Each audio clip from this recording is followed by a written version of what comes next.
What it do, homies? It's your boy Dave, and I'm back today. We out here with some more Colm McGinnis. This time we're checking out his Hoist the Colors, Pirates of the Caribbean cover. Super excited for this, man, because I just like the whole dreading kind of sound. And I do have a taste of what Colm's range is, which is absolutely insane.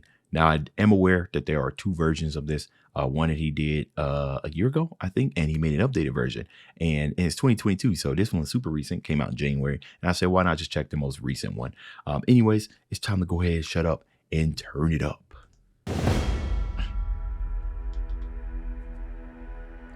You know, this guy's really talented. I think he must know how to play all the instruments. Some of that translates, you know. The king and his men stole the queen from her bed and bound her and her bones. The seas be ours, and by the powers where we will roam. Here we go.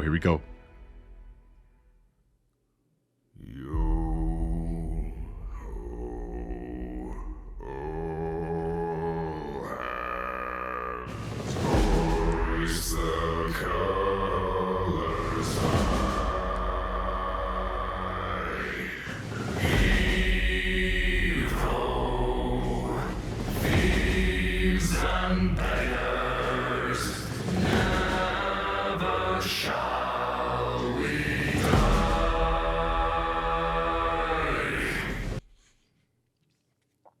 Yeah, that's that dragon right there, man. Yo, that sets the tone for everything. Everybody on the ship need to just gather everything that's within the side of them and just sing it, even if it's got to come off really, really soft. Yo, it don't matter, right?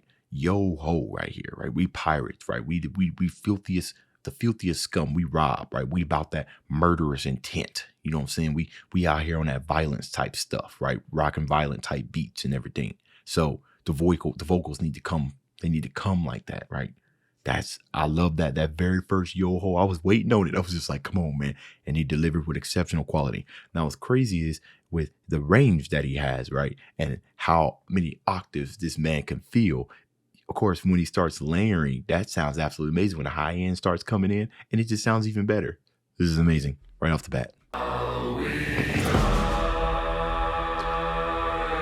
I think it's mixed well, right? Because you still want a little bit more of that low end, right? To kind of give that masculine, right? But also make sure the higher registers are still ringing in, but the low is still fourth, right? So yeah.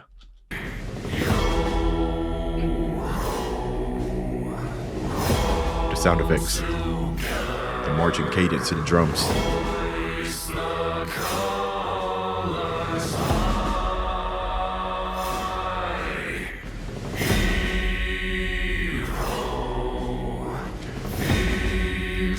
And beggars, never shall we die.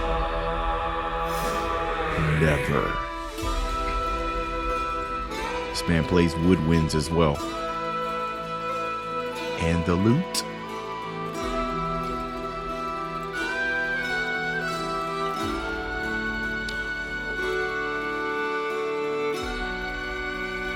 Yo.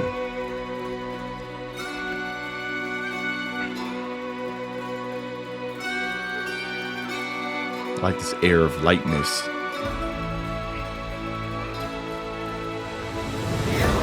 That's beautiful. I absolutely love that, right? Because when we think about it, this is still a sea shanty. So you still want kind of like those elements of open waters in the air in there, even though this song has, some of that darker tone at the beginning. Colm is giving me Prince vibes, where he literally can walk up on the stage and they say, all right, what instrument do you want to play? And he says, yes. Yep. This man didn't. How many instruments we seen this dude playing here? 5. This man is a musician through and through.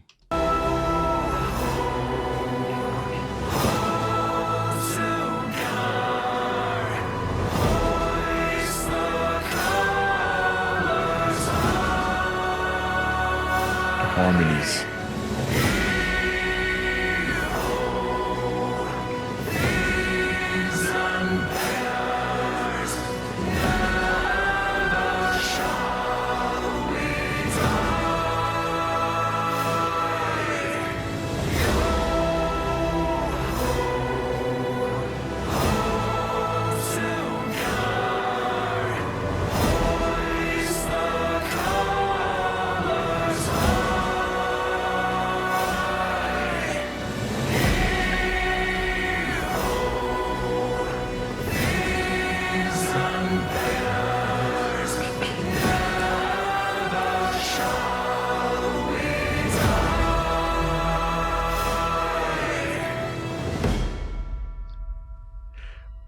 Absolutely amazing.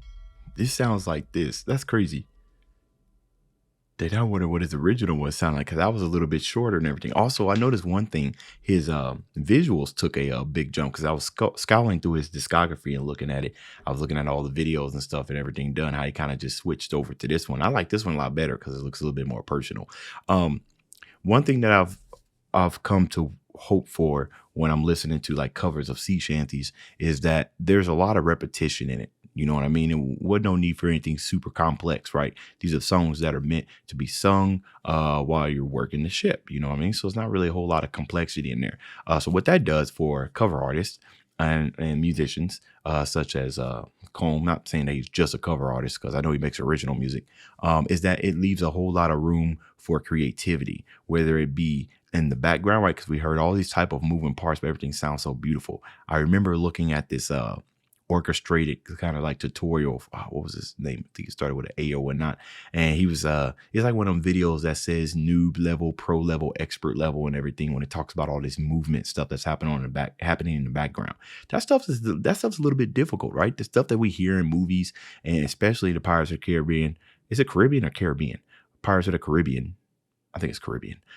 We hear that music. There's a whole lot of moving parts at the end that we don't necessarily listen for. So once I started looking at the tutorial, I started knowing the type of things that I need to listen to when it comes to the music in the background. And I wanted to point this out because I know that he's a composer and they put a lot of work in that background. And although he's a fantastic singer, I also want to, give credit to what's going on in the background, whether it be those cadence that rolls up into it, into the main part that zoom right like that, like it's difficult, to establish this type of feeling or this type of movement in there requires meticulous studying, and because you can't just go into your DAW and just start clicking a bunch of random stuff and think it's going to come out with the same kind of sounds. No, there's music theory, there's where you can go host and sustain, like all these type of musical elements and stuff that combines into the track that we heard, right? And then Colm singing over it is literally like icing on top of the cake. So I thought the performance was amazing. I'm probably going to go listen to the first version off camera.